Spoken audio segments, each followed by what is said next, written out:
Assalamualaikum warahmatullahi wabarakatuh. Masaul khair. Bagaimana kabarnya santri semua? Semoga dalam keadaan sehat ya. Alhamdulillah, pada sore hari ini kita akan melanjutkan materi fikih kita dan memasuki tema fikih muamalah. Sebelumnya, di sini apakah anak-anak ada yang sudah pernah dengar mengenai fikih muamalah? Fikih muamalah merupakan salah satu dari cabang ilmu fikih yang pembahasannya seputar harta benda, hak-hak kebendaan, dan distribusinya. Secara etimologis atau secara bahasa, fikih muamalah berasal dari bahasa Arab, yaitu fikih dan muamalah. Fikih secara bahasa artinya paham.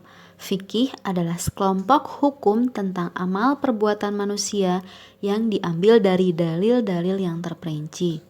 Sedangkan muamalah berasal dari kata amala yu'amilu muamalatan yang bermakna saling berbuat, saling mengamalkan.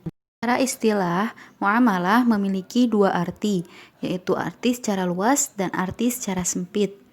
Dalam arti luas, muamalah berarti aturan-aturan hukum Allah untuk mengatur manusia dalam kaitannya dengan urusan duniawi atau mengenai pergaulan sosial. Dan dalam arti sempit, muamalah berarti aturan Allah yang wajib ditaati yang mengatur hubungan manusia dengan manusia dalam kaitannya dengan cara memperoleh dan mengembangkan harta benda.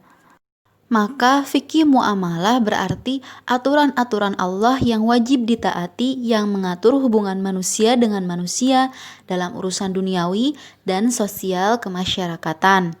Maka aturan-aturan tersebut menyangkut urusan ibadah dalam kaitannya dengan hubungan antara manusia dengan Allah dan manusia dengan sesama manusia. Selanjutnya memasuki pembagian fikih muamalah. Menurut Ibnu Abidin, fikih muamalah terbagi ke dalam 5. Yang pertama yaitu muawadah maliyah, yaitu hukum kebendaan. Maksudnya hukum yang secara khusus mengatur antara manusia dengan benda tersebut. Contohnya, bila kita menemukan sebuah barang di pinggir jalan, lalu bagaimana barang itu apakah boleh kita ambil, lalu jika mau kita jual atau mau kita pinjamkan, maka hal seperti itu termasuk muawadah maliyah. Bagian yang kedua yaitu munakahat atau hukum perkawinan. Nah, untuk munakahat ini tentu hukum yang mengatur antara manusia dengan manusia dalam rangka melestarikan kehidupannya. Seperti hukum pernikahan, perceraian, hak asuh anak, dan lain sebagainya. Yang ketiga yaitu muhasanat atau hukum acara. Hukum acara juga dikenal dengan istilah hukum peradilan. Maksudnya, aturan yang mengatur tata cara dijalankannya hukum-hukum yang telah ditetapkan. Jadi lebih pada prosesnya. Selanjutnya yang keempat adalah amanat dan ariyah, yaitu pinjaman. Hukum ini membahas mengenai pinjam-meminjam. Contohnya, si A memiliki sebidang tanah yang dipinjamkan kepada si B. Lalu tanah tersebut menghasilkan uang, misalnya digunakan untuk bertanam. Nah, bagaimana itu hukumnya? Apakah hasil dari bertanam itu dibagi atau bagaimana? Yang kelima yaitu tirkah atau harta peninggalan. Contohnya seperti ilmu waris.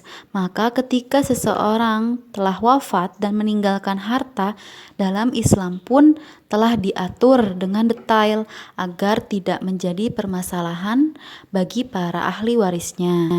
Sekian materi yang dapat Ustazah sampaikan pada sore hari ini.